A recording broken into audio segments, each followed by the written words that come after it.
안녕하세요. 저는 경기도에서 반찬 가게를 하고 있는 애청자입니다.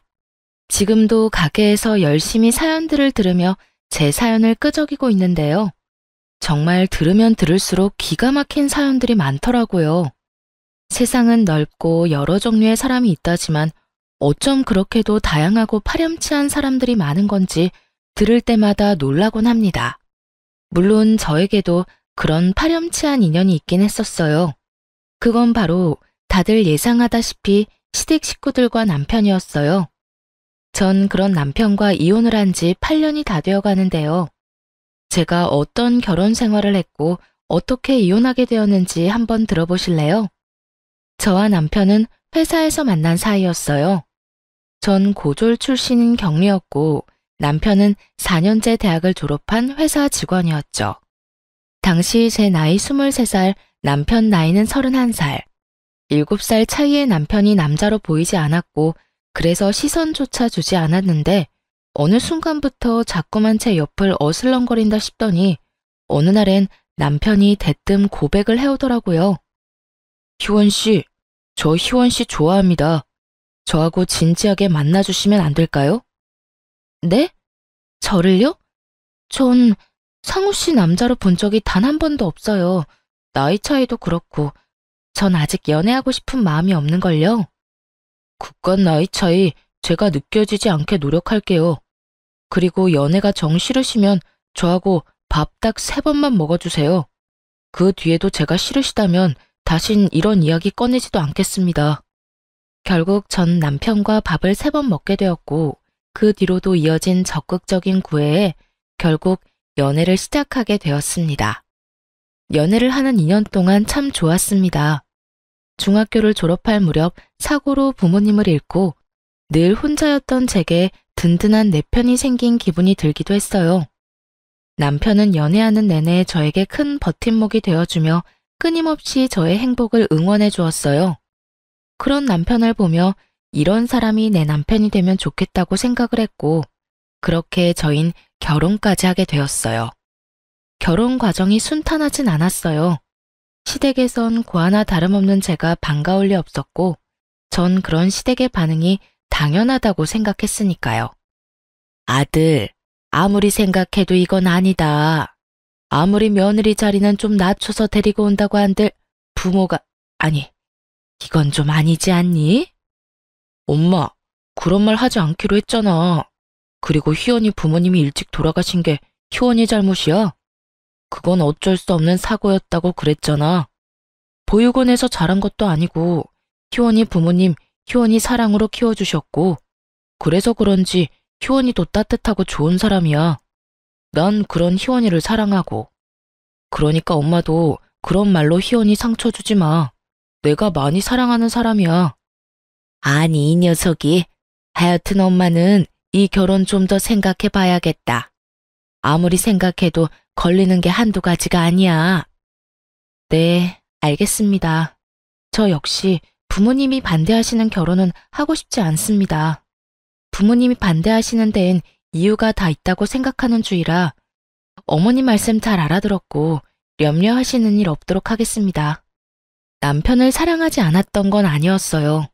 하지만 반대하는 결혼은 저도 싫었던 터라 저 역시 결혼을 하지 않겠다고 했고 저를 도저히 포기할 수 없었던 남편이 시댁과 저를 오가며 끊임없이 노력한 끝에 결혼을 하게 되었습니다. 그렇게까지 반대하던 시댁도 결국엔 허락을 했으니 잘 지낼 수 있을 거라 생각했는데 그건 저의 착각이었어요.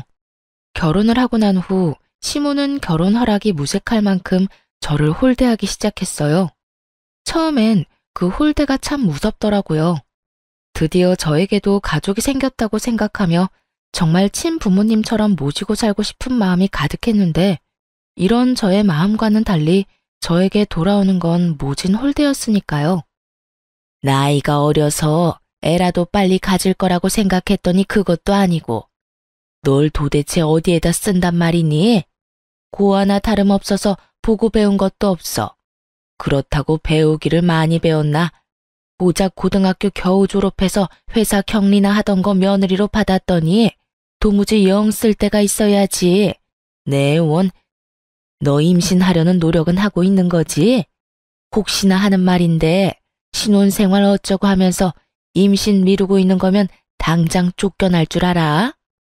아니에요. 남편도 그렇고 저도 그렇고 임신하려고 노력하고 있어요. 그러니까 조금만 더 기다려 주세요. 넌 매번 기다려달라고 하더라. 도대체 언제까지 기다리라는 말인지. 하여튼 난 분명 말했다. 허튼 생각하면 당장 쫓아낼 거라고. 네, 죄송해요. 그 죄송하다는 말도 이젠 지겹다 지겨워. 참 바보 같지 않나요? 쫓겨날 줄 알라는 으름장에도 아무 말도 하지 못하고 도리어 죄송하다고 하는 꼴이 지금 생각하면 참 한심하기 그지없지만 그때 전 힘들게 가지게 된 가족이 너무나도 소중했고 이런 대우는 참으면 안 된다는 걸 알지 못할 정도로 어렸습니다. 거기에다 결혼을 하며 일까지 그만두게 되었으니 저에게 조언을 해줄 사람이 곁에 없었던 것이었죠. 그야말로 단절된 생활 속에 반복되는 홀대. 어느 순간 그 모든 것이 익숙해지던 어느 날 새로운 가족이 생겼어요. 그건 바로 동서였어요. 동서는 저와는 달리 엘리트 코스를 거친 사람이었는데 직장도 좋은 곳이라 시집 오기 전부터 시모의 사랑을 한 몸에 받았죠. 결혼 전부터 예견되어 있던 차별은 동서가 시집을 오고 난 후 더욱 심해졌고 특히 명절날이 되면 저는 서러움에 밤새 울기 일쑤였죠. 저는 명절 전날부터 시댁으로 가 음식부터 시작해서 집안 대청소까지 하느라 몸이 부서질 지경인데 동서는 시집 오고 첫 명절부터 차례 지내기 직전에 와, 밥만 먹고 바로 친정으로 가버리더군요. 돌아가기 전엔 꼭 제가 보란 듯이 시모에게 아양을 떨며 용돈 봉투까지 쥐어주면서요. 어머님, 이거 용돈이요. 아끼지 말고 필요하신 데 있으면 쓰세요. 모자라면 또 드릴 테니까요. 어머, 우리 며느리 마음 배포 큰 것 좀 봐라.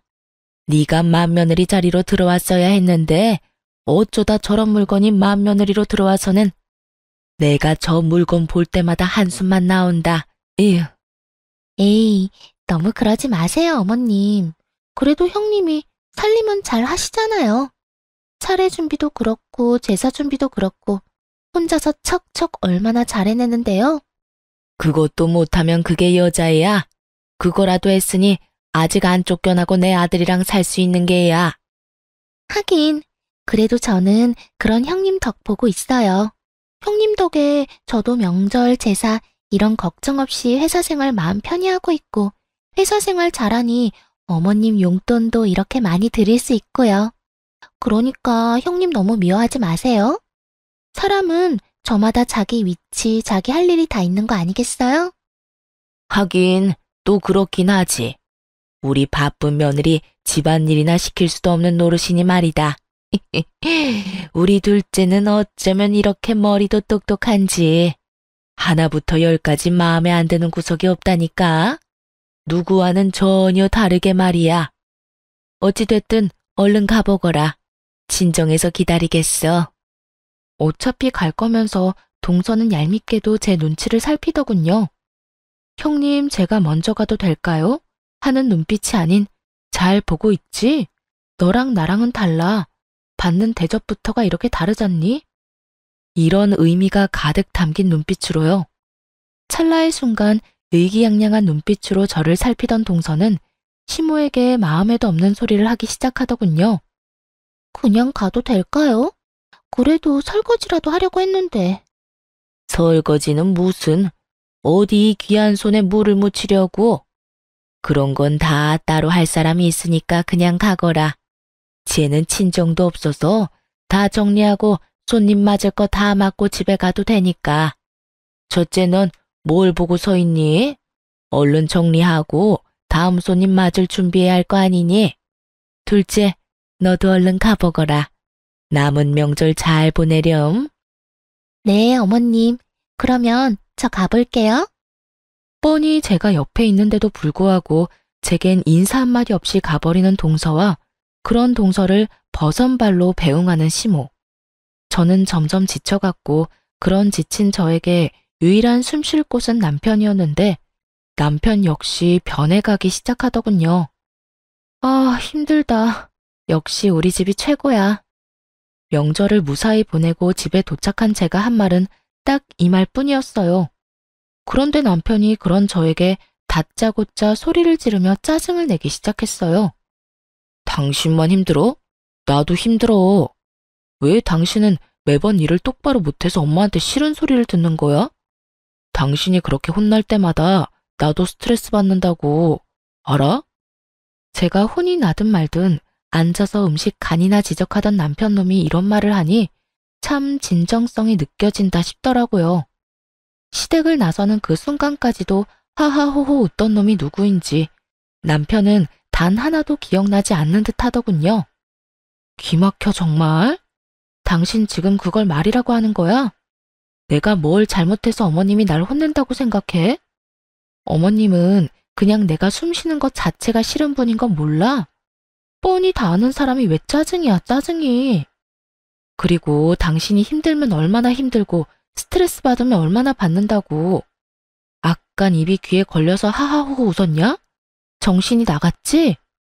난 당신 집에 가면 미소는커녕 감정이 사라져.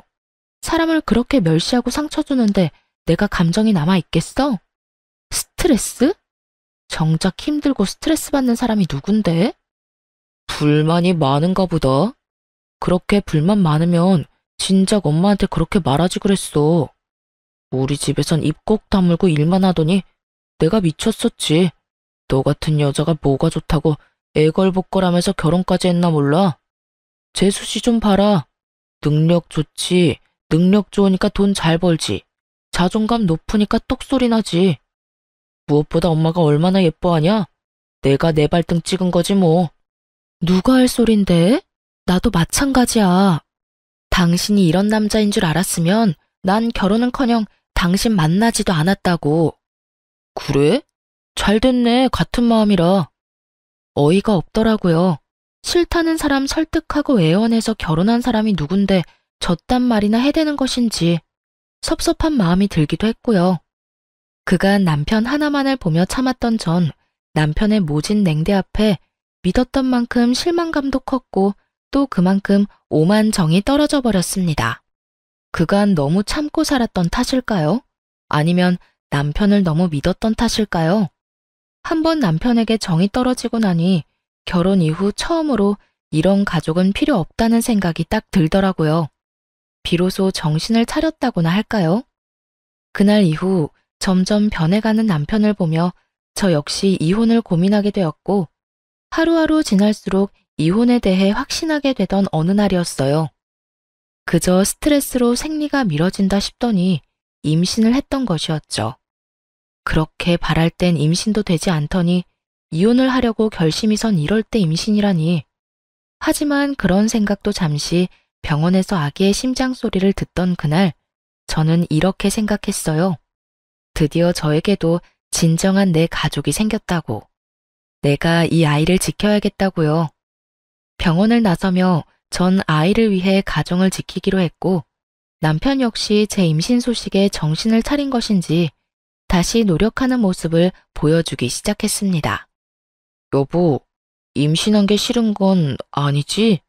표정이 너무 안 좋은데? 뭐? 그런 말이 어딨어. 그냥 몸이 좀 힘들어서 지쳐서 그래.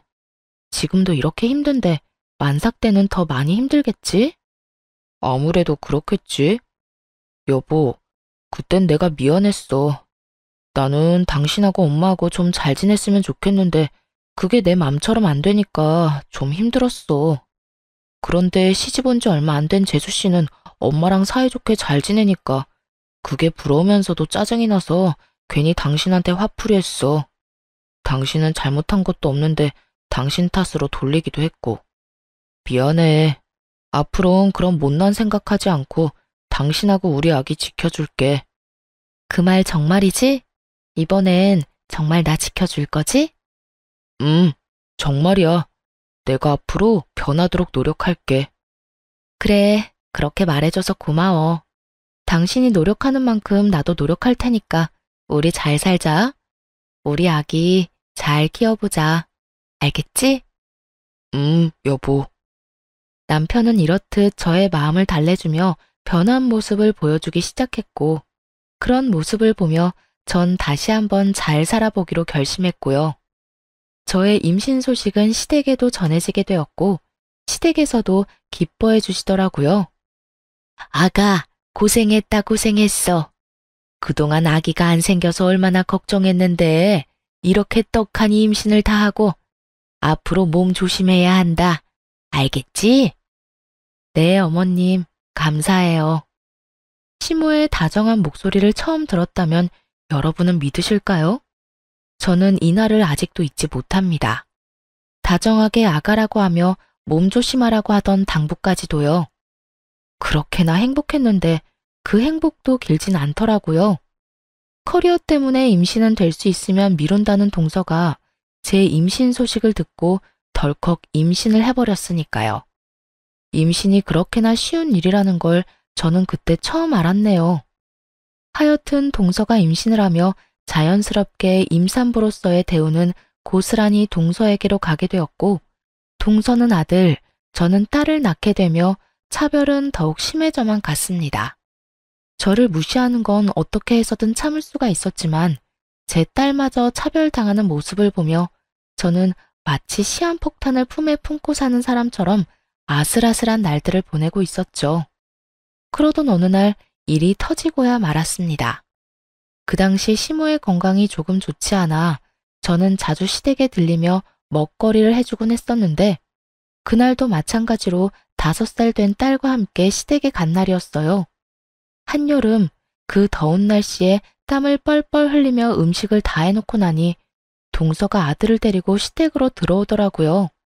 조카는 자연스럽게 시모의 곁에서 놀기 시작했고, 동서 역시 자연스럽게 주방으로 들어오더니 늘 그렇듯 저에게 시비를 걸며 음식을 챙기기 시작하더군요.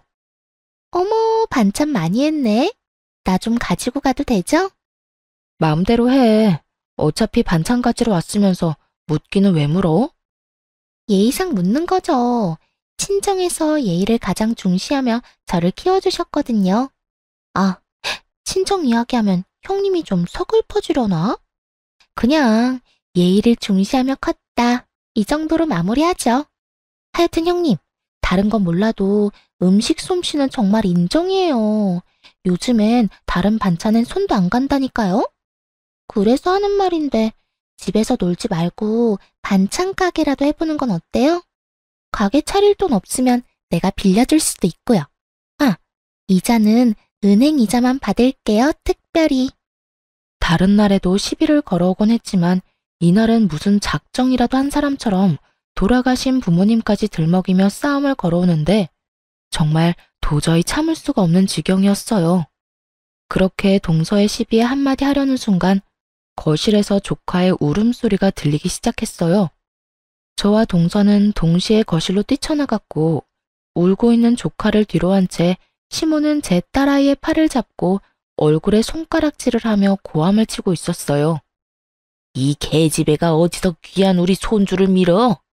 너 같은 건 맞아야 정신 차리지. 똑바로 서. 시모는 인정사정 볼 것 없이 손을 올렸고 그 순간 눈이 돌아버린 저는 시모를 밀쳐버리고 울고 있는 딸을 안아 올렸어요. 어머님, 말로 하면 되지 왜 손을 올려요? 맞을만 하니까 때렸다. 이 계집애가 글쎄 우리 귀한 손자를 밀쳐서 넘어졌잖니. 딸, 정말 네가 그랬어? 정말 네가 밀었어? 아니야, 난 안 밀었어. 난 그냥 뒤에 서 있었는데 혼자 넘어졌어. 혼자 장난감 밟고 넘어졌어. 딸아이는 울면서 저에게 사실을 전했고 그 사실을 뒷받침해주듯 바닥에 망가진 장난감이 떨어져 있더군요. 어머님, 사실 여부는 확인하고 애를 잡든가 했었어야죠. 아니라고 하잖아요. 아니 형님, 해도 너무하네. 아무리 자기 딸이라고 해도 그 말을 다 믿는 거예요? 누가 봐도 거짓말하는 거잖아요. 동서 눈엔 저기 다 망가진 장난감 안 보여? 동서 아들 발밑에 떡하니 있네. 아들이 울고불고 난리치니까 눈이 멀었니? 장님이 돼버렸어. 상황 파악 못하고 소리 질러대지 말고 그 입 다물어. 진짜 눈알 돌아버리게 화난 사람은 지금 따로 있으니까. 처음이었습니다. 시모에게 그렇게 큰 소리를 친 것도, 동서에게 그렇게 거친 말로 화를 낸 것도요. 이런 저의 반응에 놀란 두 사람은 제 말에 반박하고 싶어 머리를 굴리는 듯 했지만, 이렇다 할 말이 생각나지 않는지 저의 아픈 곳인 부모님을 들먹이며 제 속을 긁기 시작했어요. 어머 형님, 무슨 말을 그렇게 거칠게 하세요? 몰상식하게 눈알이 뭐예요, 눈알이? 그러게나 말이다. 이래서 내가 고아 며느리는 싫다고 했던 게야. 부모님 다 돌아가시고 뭘 보고 배웠겠어? 지금도 봐라. 어른 앞에서 소리나 버럭버럭 질러대고 손 아래 동서한테 그딴 저급한 말이나 짓거려대고. 그러는 어머님은 얼마나 가정교육을 잘 받았길래 저한테 그렇게 하는 건데요? 말끝마다 고아 타령은 기본에 만날 때마다 사람 차별하는 그거. 그게 정말 몰상식하고 저급한 행동이란 거 모르세요? 그리고 동서도 그래. 내가 그래도 손윗사람인데 몰상식? 말이 거칠어? 내가 오죽했으면 동서한테 그런 말까지 했을까? 제발 본인 행동이나 잘하고 남 행동 지적해. 알겠어? 저는 그간 쌓였던 울분을 토해내듯 화를 냈고, 그런 제 모습에 동서는 욕을 섞어가며 화를 내더라고요. 내가 뭘 어떻게 했다고 이래라 저래라야? 그러는 네 행동이나 똑바로 해. 사회에서 만나면 눈도 못 마주치련 그래도 형님이라고 형님 대접해줬더니 뭐? 내 행동이나 똑바로 하라고? 어디서 꼴 같지도 않게 고아가 행동 지적이야. 연? 보아하니 욕이 들어먹고 싶어서 안달한 것 같으니까 소원대로 해줄게. 야 이년아, 내가 고아인데 네가 보태준 거라도 있어? 우리 부모님 사고로 한날 한시에 돌아가셨는데 보태준 거라도 있냐고. 어디서 나이도 어린 년이 꼬박꼬박 말끝마다 고아 타령이야? 네 잘난 부모가 그렇게 가르쳤니? 그렇지 않고서야 배웠다는 년이 말끝마다 남의 상처 후벼 파는 짓을 아무렇지 않게 할 수가 있어? 뭐라고? 너 지금 말 다 했어? 꼭 할 말 없는 사람들이 그런 말 하더라. 말 다 했냐고 말이야. 내가 말 다 했다고 하면 어쩔 거고 덜 했다고 하면 어쩔 건데?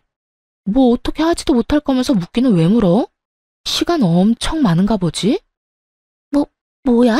이 인연이? 할 말이 없으면 그냥 안 하면 되지 왜 욕을 하고 그러는데? 누가 욕하면 무서워할 줄 알아? 동서, 나도 욕 잘하고 나도 성깔 있어. 그러니까 앞으로 까불지 말고 나한테 괜히 엉겨붙어서 시비도 걸지 마. 알겠어? 어머님, 저 먼저 가볼게요. 그리고 앞으론 반찬 못 해드리니까 알아서 챙겨 드세요. 정 그대로 집으로 돌아와 버렸고, 퇴근을 하고 돌아온 남편은 단편적인 상황만을 들은 채 저에게 화를 내기 시작하더라고요. 당신 제정신이야? 오늘 엄마한테 대들었다면서? 그뿐이야. 재수 씨한테 욕까지 했다는데. 도대체 왜 그랬어? 당신 그렇게 막 나가는 사람 아니었잖아. 당신 엄마가 그래? 내가 그랬다고? 당신 말대로 내가 그런 사람이 아닌데 그랬을 때는 이유가 다 있지 않겠어? 그러니까 이유를 말해보라고. 당신 딸 오늘 당신 엄마한테 맞을 뻔했어. 그것도 당신 딸은 동서 아들 밀친 적도 없는데 혼자 넘어진 손주 보고 어머니 혼자 오해하시고 5살밖에 되지 않은 손녀를 얼마나 잡아댔는지 알아? 그래서 내가 하지 말라고 소리 좀 쳤어. 그게 그렇게 잘못된 일이야? 그게 배운 거 없이 커서 그렇다는 소리까지 들을 일이냐고. 그리고 내가 먼저 욕한 적 없어. 동서한테 버릇없이 굴지 말라고 하니까 동서가 먼저 나한테 이년저년거리더라. 평소에 나를 얼마나 무시했으면 그런 말을 아무렇지 않게 할 수가 있는지. 아, 나보고 고아라고도 하더라. 내가 그 말 듣고 참고만 있었어야 했어? 제 말을 들은 남편은 충격이 큰 듯 아무 말도 하지 못하고 있더라고요. 그도 그런 것이 은연중에 제가 무시를 당한다는 것은 알고 있었지만 이렇게 심한 모욕까지 당하고 있다는 것은 알지 못했던 터라 더욱 놀란 듯 했어요. 남편은 어찌되었든 시모에게 함부로 한 저에게 화가 난 것은 맞지만 동서의 행동과 시모가 딸에게 한 행동만큼은 절대로 그냥 넘기지 않겠다고 하며 화를 내더군요. 남편은 시모에게 전화를 했고 남편의 닥달에 화가 난 시모의 목소리가 저에게까지 들려오더라고요. 엄마, 어떻게 그럴 수가 있어? 엄마한텐 손자만 손주야? 손녀는 손주도 아니야?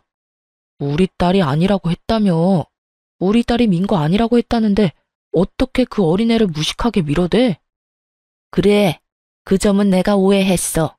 그래서 미안하게 생각하고 있고. 그런데 사람이 살다 보면 그럴 수도 있는 거지. 그게 뭐 그렇게 큰 문제라고 엄마한테 이렇게 화를 내는 게야? 엄만 지금 그게 미안한 사람이 할 태도야? 그리고 내가 지금 화 안 나게 생겼어? 아까 엄마가 나한테 전화할 땐 엄마 잘못한 건 하나도 말 안 하고 집사람이 엄마한테 말대꾸하고 욕했다는 말만 했잖아. 엄마가 그렇게 말하면 내가 집사람이랑 싸울 거라는 생각은 못했어? 엄마는 내가 이 사람이랑 헤어지길 바라는 거야? 그렇지 않고서야 어떻게 말을 그렇게 전달해? 엄마한테는 내 집사람도 내 딸도 가족도 아니야? 아니, 가족이라고 생각한 적은 있긴 해. 넌 무슨 말을 그렇게 하니? 도대체 네 집사람은 말을 어떻게 전했길래 네가 이런 말까지 하는 게야? 하여튼 못 배운 년이 하는 짓도 어쩌면 그렇게 저급한지. 네 집사람 옆에 있니? 바꿔봐라. 도대체 어떤 말을 어떻게 전했는지 그 입으로 드러나 보게. 적어도 엄마보단 사실 그대로 전했으니 집사람한테 뭐라고 할 생각하지 마. 그리고 집사람한테 그딴 식으로 말하는 것도 그만하고. 이제 이 사람도 한 아이의 엄마야. 거기에 맞는 대우 정도는 해주라고. 남편은 전화를 끊어버렸고 단호하게 끊은 전화만큼 화가 단단히 나 보이더군요. 그 뒤 남편이 어떻게 할지는 남편 문제였고 전 그 길로 시댁의 발길을 끊어버렸습니다. 시댁 하나 끊어냈을 뿐인데 여유 시간이 생기다 못해 넘쳐나더라고요. 그간 틈만 나면 호구짓거리를 하고 사느라 아이를 어린이집에 보내고 난 후에 주어지는 여유로운 시간을 즐긴 적이 없었던 것이었어요. 그 여유로운 시간이 좋으면서도 그 시간을 처음 가져보는 제가 얼마나 한심하고도 불쌍했는지 모릅니다. 예쁨 한번 받아보겠다고 그 고생을 했는데 결국엔 예쁨 한번 제대로 받지 못하고 연까지 끊어버렸으니 말이죠. 어찌되었든 그제라도 주어진 시간을 잘 쓰자는 생각이 들었고 어느 정도 쉬고 나니 그저 놀기보단 뭐라도 해보고 싶다는 생각이 들더라고요. 그때 동서의 말이 떠올랐어요. 다른 건 몰라도 음식 솜씨만큼은 최고라는 그 말이요. 동서 입맛이야말로 까다롭다는 걸 누구보다 더 잘 알던 저였기에 전 반찬 가게를 열기로 마음먹게 되었어요. 남편의 도움을 받을 수도 있었지만 그러지 않았습니다. 전 그간 쓰고 남겨뒀던 부모님의 유산으로 자그마하게 반찬집을 열게 되었고 딸을 케어해야 한 탓에 긴 시간을 쓸 순 없었지만 시간 대비 꽤 괜찮은 수익을 얻을 수 있었어요. 하루가 다르게 매출은 올라가고 있었고 전 활기를 되찾으며 자존감도 되찾고 있었습니다. 이런 저의 변화를 남편은 눈치채지 못하고 있었는데 그 당시 남편은 이런 저의 변화를 알 노력조차 하지 않을 만큼 가정에 관심이 없었어요. 여보, 저기 나 할 말이 있는데. 나 피곤해. 중요한 말 아니면 나중에 해.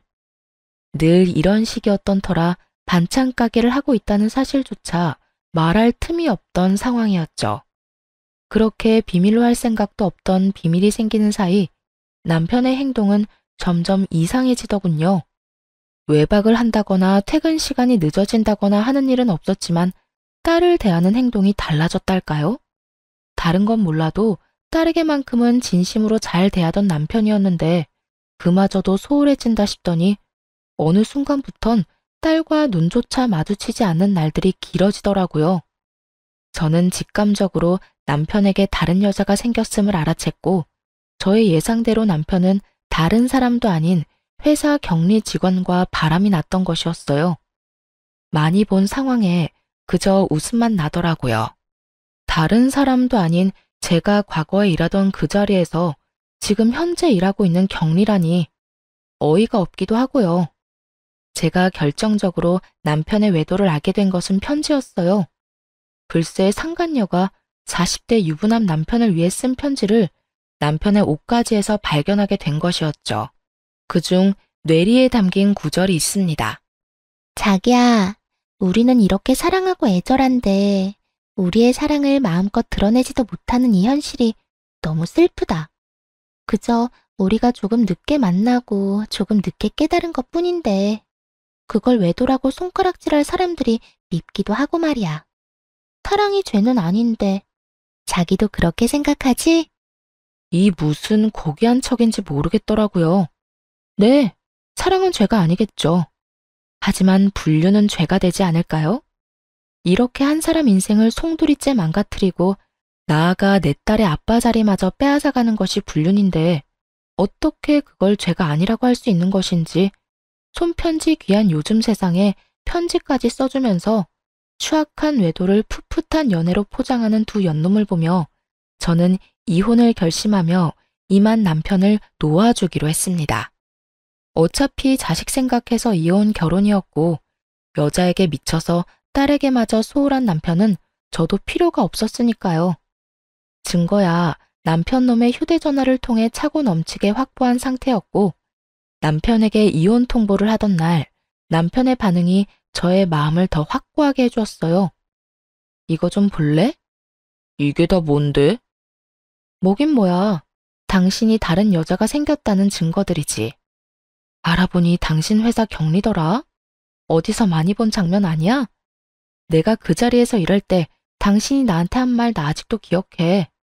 다른 건 몰라도 가족 없는 외로움은 느끼지 않게 든든한 가족이 돼준다고 했어, 당신.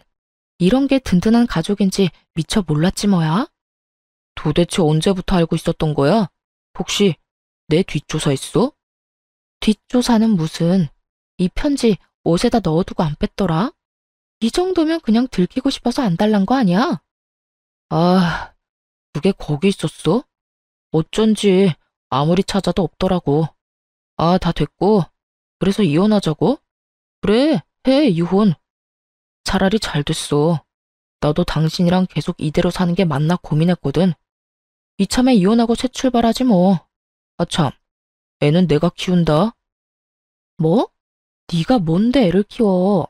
바람나서 이혼하는 주제에 헛된 기대하지 말고 조용히 위자료나 내놓고 빨리 이혼할 생각이나 해. 참나, 너 내가 애 주면 키울 능력이나 돼? 왜? 너처럼 구질구질하게 키우게? 나는 그 꼴은 못 보겠는데 어떻게 하지? 경력 단절이라 취업이 되기라겠어. 그렇다고 능력이 되기래. 괜히 한순간 잘못된 선택으로 애까지 고생시키지 말고 내가 키운다고 할 때 순순히 내놔. 애가 물건도 아니고 물건 달라는 듯 내놓으란 남편을 보며 정말 갈 때까지 갔구나 싶더군요.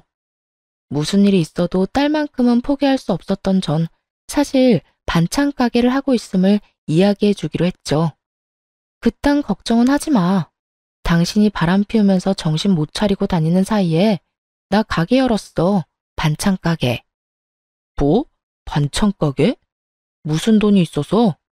당신 혹시 나 몰래 딴 주머니 찼어? 야, 딴 주머니 찰 돈이나 주고 그딴 소리를 해. 겨우 생활만 가능한 돈 주면서 생색이란 생색은 다 냈던 거 기억 안 나나 봐? 내 가게에 당신 돈 땡전 한 푼 들어간 거 없으니까 괜히 침 흘릴 생각하지 말고 내 돈벌이는 내가 충분히 하고 있으니까 양육권이나 포기해. 네가 포기해. 반찬 가게 그거 해봤자 얼마나 번다고. 언제 망할지도 모르는 반찬 가게 뭐라고 내 딸을 데려간다 만다야. 망하라고 아예 고사를 지내지 그래? 어찌됐든 다른 여자에 미친 남자한테 나 역시 내 딸 보낼 생각 없으니까 그냥 소송으로 해결해보자. 둘 다 포기가 안 되면 소송이라도 해야지. 이렇듯 남편과 전 한치의 양보도 없었고 결국 소송으로 양육권을 가져오게 되었습니다. 큰 소리 치던 남편은 양육권, 재산 분할, 위자료, 그 어떤 것 하나 자기 뜻대로 되지 않자 항소했지만 그 역시 결과는 같았습니다. 상간녀 소송 역시 큰 금액의 위자료를 받을 수 있었고요. 그렇게 이혼하고 난 후 1년 가까운 시간 동안 저와 딸은 평화로운 날을 보내고 있었어요. 딸 역시 이혼을 하고 난 후 제가 더욱 집중해서 돌볼 뿐만 아니라 더 많은 사랑을 쏟아주니 더욱 안정된 모습을 보여주더라고요. 그렇게 딸과 행복한 시간을 보내던 어느 날 동서에게 전화가 오더라고요. 그간 연락해온 적이 단 한 번도 없었던 터라 무슨 일인가 하는 마음에 전화를 받게 되었습니다. 무슨 일이야? 형님, 요즘 왜 이렇게 연락이 뜸하세요? 무슨 일 있으세요? 아주버님도 그렇고 형님도 그렇고 연락도 없고 시댁에 오지도 않아서 전화해봤어요. 말하는 꼴을 보니 제가 이혼한 것을 전혀 모르고 있는 듯 했어요. 이혼을 했다고 해야 하나 고민하지 않은 것은 아니었지만 괜한 말을 했다가 말이 더 길어질 것 같아 그냥 전화를 끊어버리려던 순간이었어요. 아, 그래? 아무 일 없어? 동서도 아무 일 없지? 그러면 나 바빠서 이만 끊을게. 앞으로 무슨 일 있으면 동서 아주버님한테 전화해. 나한테 하지 말고. 그러면 끊어? 잠깐만요. 형님, 제 말 좀 들어보세요. 뭔데? 할 말 있으면 빨리 해. 상황을 보아하니 형님 아직 모르는 것 같은데 어머님 지난주에 쓰러지셨어요. 아주버님껜 연락드렸는데 찾아오기는커녕 연락도 없어서 형님한테 전화한 거고요. 이럴 때 병원이라도 와서 병시중이라도 들어야 어머님께 점수라도 따지 않겠어요? 다 형님 생각해서 연락한 거니까 저한테 고마워하라고요. 이게 보자 하니까 정말 사람을 호구로 하나? 본인이 병시중 들기 싫어 저에게 떠넘기려고 하는 수작이 뻔히 보이는데 저딴 식으로 말을 하니 웃음이 다 터져 나오더라고요.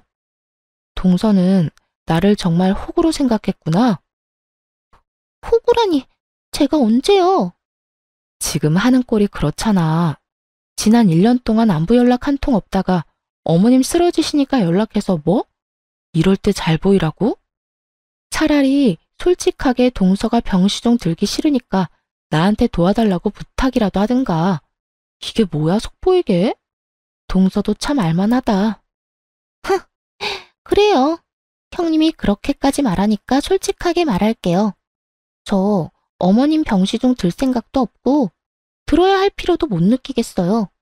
제가 맏며느리도 아니고 엄연히 맏며느리가 따로 있는데 왜 제가 그런 힘든 일을 해야 해요?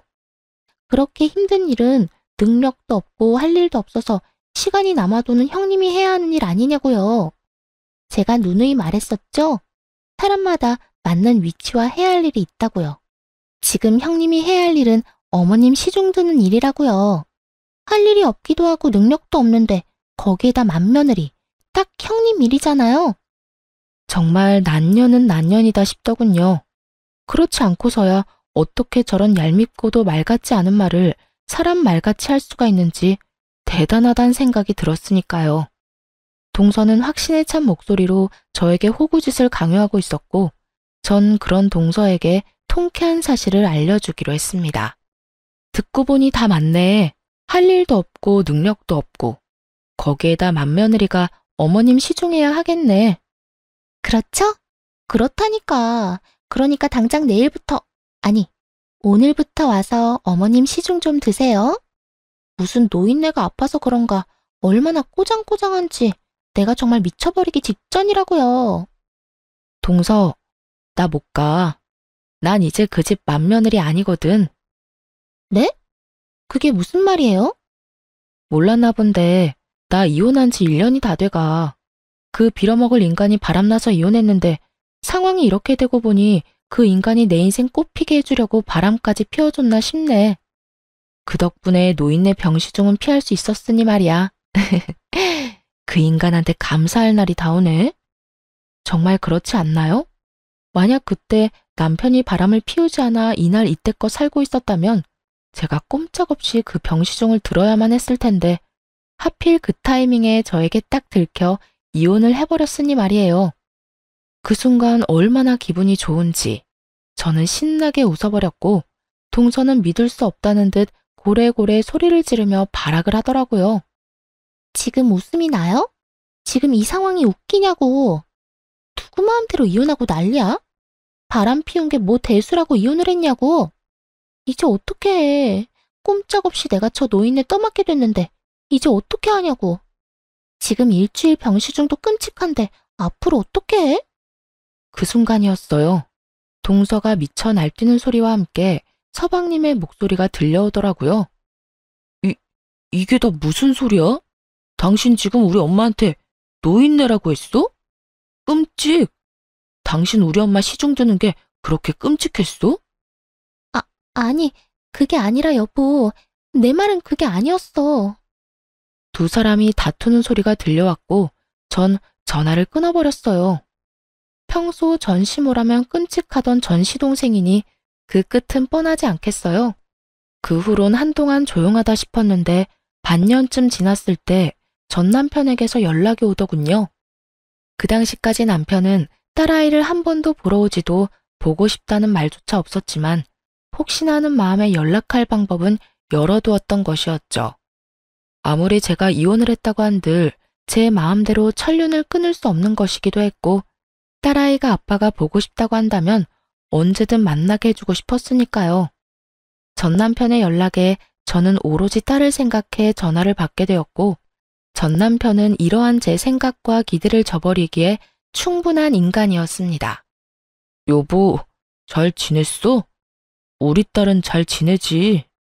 못 지낼 이유가 없으니 잘 지내지. 이때껏 연락 한 통 없더니 왜 전화했어? 그게 우리 엄마 편찮으시다는 이야기 들었지? 재수 씨가 당신하고 통화했다고 하던데. 그게 왜? 그냥 솔직하게 이야기할게. 사실 나 그 여자랑 헤어졌어. 당신이랑 이혼하고 결혼은 따로 안 하고 같이 살긴 했는데 글쎄 그 여자가 우리 엄마 쓰러졌다는 소식 듣더니 사람이 변하더라고. 계속 짜증만 내고 밖으로 돈다 싶더니 내가 엄마 모시고 싶다는 말 꺼내자마자 집을 나가버리더라. 내가 어이가 없어서. 자긴 누구랑 달라서 가정교육 잘 받았다고 그렇게 자랑처럼 말하더니 그게 가정교육 잘 받은 사람의 태도야. 하여튼 그 여자 회사까지 그만두고 도망갔어. 그런 이야기를 왜 나한테 하는 거야? 설마 나한테 뭐 동정심 같은 걸 바라는 거야? 설마 양심도 없이? 동정심을 바란다고 해도 양심도 없다고 생각했을 텐데 전 남편은 생각보다 더 파렴치한 인간이더라고요. 동정심은 무슨. 우리 다시 결합하자고. 나 다시 당신한테 돌아갈 수 있어. 당신 나 아직 사랑하는 거 다 알고 있어. 그러니까 아직 전화번호도 안 바꾸고 내 전화 기다렸다는 듯이 받은 거 아니야? 착각도 유분수지. 아이 생각해서 연락할 수단을 막지 않고 아이 생각해서 전화 한 통 받은 것이 어떻게 사랑으로 변질될 수 있는 것인지 전 남편의 뇌 구조가 궁금해질 지경이었어요. 여기까지만 해도 기가 막히고 코가 막히는 지경인데 그 다음에 흘러나오는 남편의 말은 더욱더 가관이었습니다. 이 와중에 조건도 있어? 당신이 우리 엄마 좀 모셔줘. 동생네도 이혼할 것 같더라. 재수씨가 뭐 엄마 욕을 하다가 들켰다나 뭐라나. 잘 풀려서 이혼까진 안 한다고 하더라도 당신도 알다시피 재수씨는 능력이 좋긴 하지만 싹수가 없잖아. 아픈 우리 엄마 살뜰히 모실 사람은 안 된다 이거지. 그러니까 당신이 좀 모셔줬으면 좋겠어. 엄마가 특별히 우리 엄마 집에 들어와서 살아도 좋다고 했으니까 엄마 집에서 새 출발해보자. 얼마나 의기양양하게 큰 인심 쓴다는 듯 이야기하는지 모르는 사람이 본다면 제가 제발 같이 살아달라고 죽어라 매달리고 있는 상황이라 착각할 만큼 당당하더군요. 화도 나지 않았어요. 도리어 어이가 없어 웃음이 다 나더군요.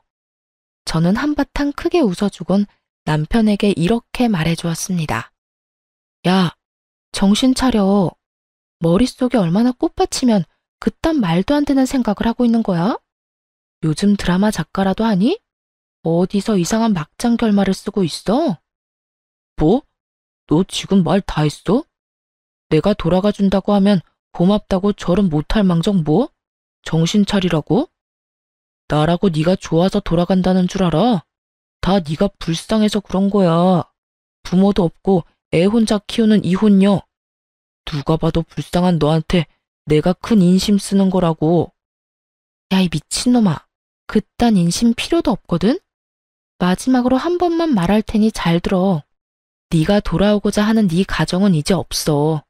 진작 우린 끝났고 끝난 관계에 다시 시작은 없다는 말이야. 그러니까 네 엄마는 네가 알아서 모셔. 정 안 되면 요양원에 모시던가. 그 김에 너도 입원 좀 하고. 착각도 그 정도면 중증으로 보이니까. 아참, 그리고 내가 네 연락을 받은 건 내 딸 때문이었어. 나한텐 네가 갈기갈기 찢어 죽여도 모자란 놈이지만 내 딸한텐 아빠니까. 그런데 너 하는 꼴 보니까 이젠 다 필요 없겠다. 나 전화번호 바꿀 거야. 그리고 내 딸도 너 같은 아빠는 보고 싶지도 않다고 하니 앞으로 다신 연락 닿는 일 없도록 하자. 혹여나 길거리에서 마주치더라도 아는 척도 말고. 그게 네가 할 수 있는 아빠로서의 마지막 일이라고 생각하고 우리 좀 잊고 살아. 전 전화를 끊어버렸고 바로 번호를 바꿔버렸습니다. 혹시 모르는 상황에 대비해서 전 남편의 번호 역시 차단해버렸고요. 그렇게 인연은 끊어졌고 7년이란 세월이 지났네요. 하루하루는 참 길었는데 돌이켜보니 시간 참 정신없이 빠르게 흘렀다 싶어요. 딸은 어느새 중학생이 되었고 사춘기가 오는가 싶더니 요즘엔 또 사랑스러운 딸의 모습으로 돌아왔어요. 친구들과 시간을 보낼 때도 있지만 꽤 많은 시간을 가게로 와 저와 함께 시간을 보내주기도 하는 마음 깊고 착한 딸입니다. 전 늘 딸에게 아빠가 보고 싶다면 엄마는 신경 쓰지 않고 만나라고 하지만 딸은 그저 웃을 뿐 따로 아빠를 만나고 있는 것 같진 않아요. 그 어린 나이에 상처를 받은 것인가 하는 생각이 들기도 하지만 딸의 말론 아빠의 기억이 흐릿할 뿐더러 좋았던 기억도 별로 없어 굳이 만나고 싶지 않다고 슬그머니 자신의 마음을 전해오더군요.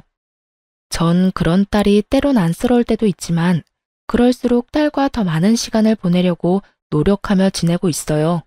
반찬 가게는 제법 자리를 잡았고 더 큰 평수로 옮긴 지 2년이 되었네요. 전 이제 곧 식당 오픈을 앞두고 있습니다. 새로운 일을 시작하기 전에 과거를 여기 사연 열차에 털어버리고 가벼운 마음으로 열심히 살아가 보려고요. 다들 응원해 주실 거죠? 지금까지 제 긴 사연 들어주신 여러분들 감사합니다. 좋은 하루 되세요.